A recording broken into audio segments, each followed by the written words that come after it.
I would tell you is we started the MIND program, Marijuana Investigations for Neuroscientific Discovery, or MIND. Oh, I see what you did there. Very good. Yeah. Mm-hmm.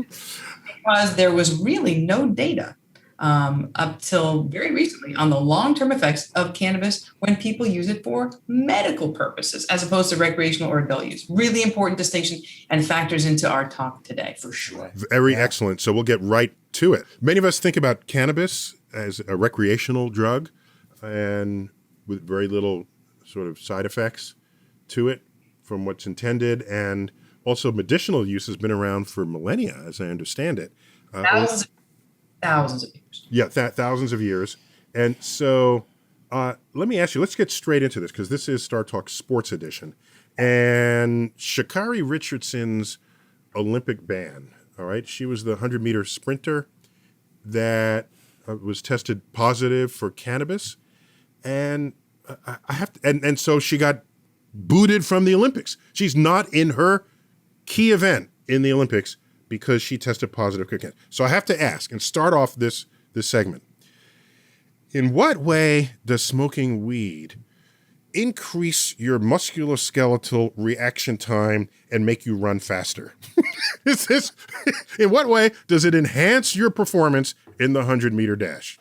It's a fantastic question. And I'll tell you, most people say things like, hey, if you could smoke weed or use cannabis and perform and win, you should get something for it because you're two medals. Two medals. That's what you should get 2 medals. Right. That's exactly right. And to your point, cannabis has been around for thousands and thousands of years. First documented use was as medicine, and it was part of our pharmacopoeia since 1850. We prescribed it. Then it became illegal through a series of events that I know Chuck knows. You know doggone well I know it. Exactly right. They just let Chuck out of jail, out of prison. he just got out. Okay. The mid-'90s saw us revisit this, and California was the first state to legalize cannabis for medical purposes. But in terms of sports, the WADA list, the World Anti-Doping Association, has cannabis on the list of prohibited substances. And there's been a lot about this, especially with regard to Sha'Carri Richardson. And I think you have to meet 2 of 3 criteria to be on that list. It poses risk to your athletes. It provides a performance. Health risk. I think the language is pretty open and vague. That's part of the concern here. Risk. Right? Okay. I risk winning the sport. Okay. Go on. There's a risk for you.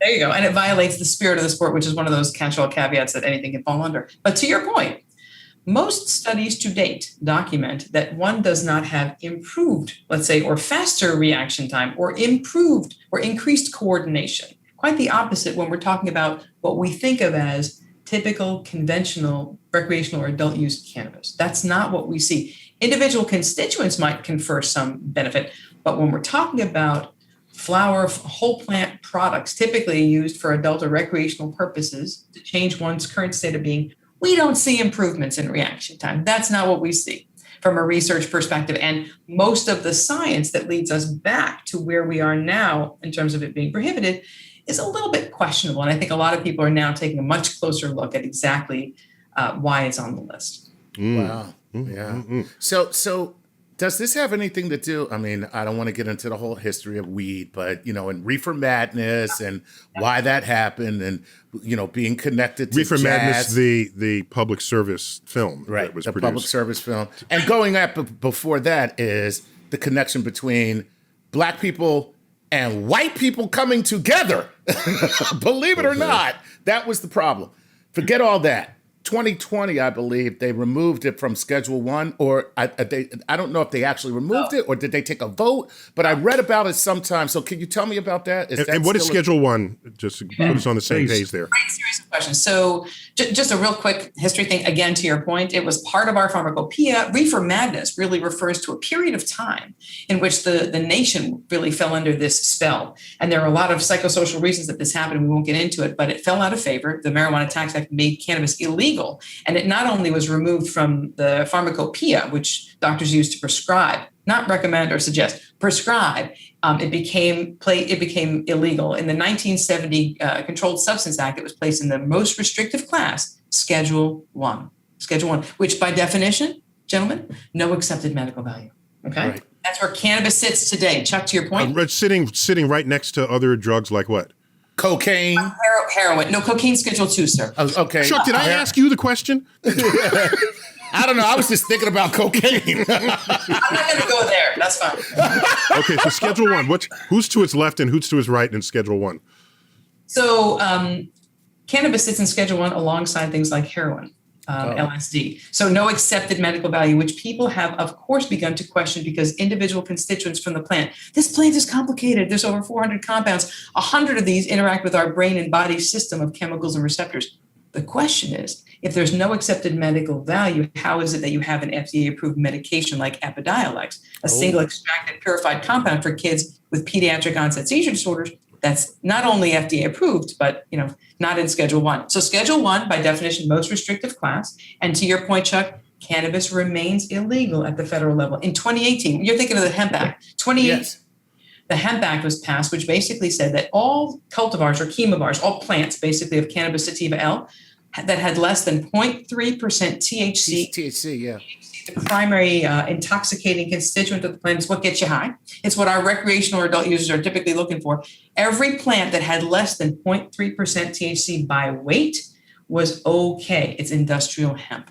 So it's a really interesting shift that we've had because this is the proliferation that we've seen of CBD high products, products high in CBD that may or may not have THC up to a certain point. The IOC, which banned Sha'Carri Richardson, where are they getting their information from? Are they getting it from, who's it, WADA? What is the acronym?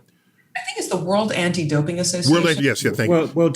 World Anti-Doping Agency. Are they getting their insights from the World Anti-Doping Association, and are they getting it from outdated federal legislation? I mean, who's minding the store here? Yeah, it's another really great question. So the question is, where does this science, where does the sort of evidence for this come from? And most people are turning back to some studies that happened in a review paper that was published in 2011, I think, and they lean into it pretty hard. And that was enough evidence to sort of maintain its current status. Whether or not it should remain there is something different. Again, I would say this. If we know that people who, let's just think of people who smoke or vape cannabis for fun or recreational purposes, is their reaction time faster? No. Is their coordination better? No. Okay, so take that for a second. Do they even want to run in the race? No. Is there a competition where you can sit on the couch and eat donuts? But not everybody uses the same types of products, right? And so here's the big distinction. So when people think of things like that, and they ask the question, should this or should this not be prohibited? Is it performance enhancing? Actually, from that perspective, no. But some people have raised the following question. Well, it relaxes people. It allows you to let things go. It's great for anxiety. Again, very low doses of THC, good for anxiety. Higher doses, not so much. Don't go there.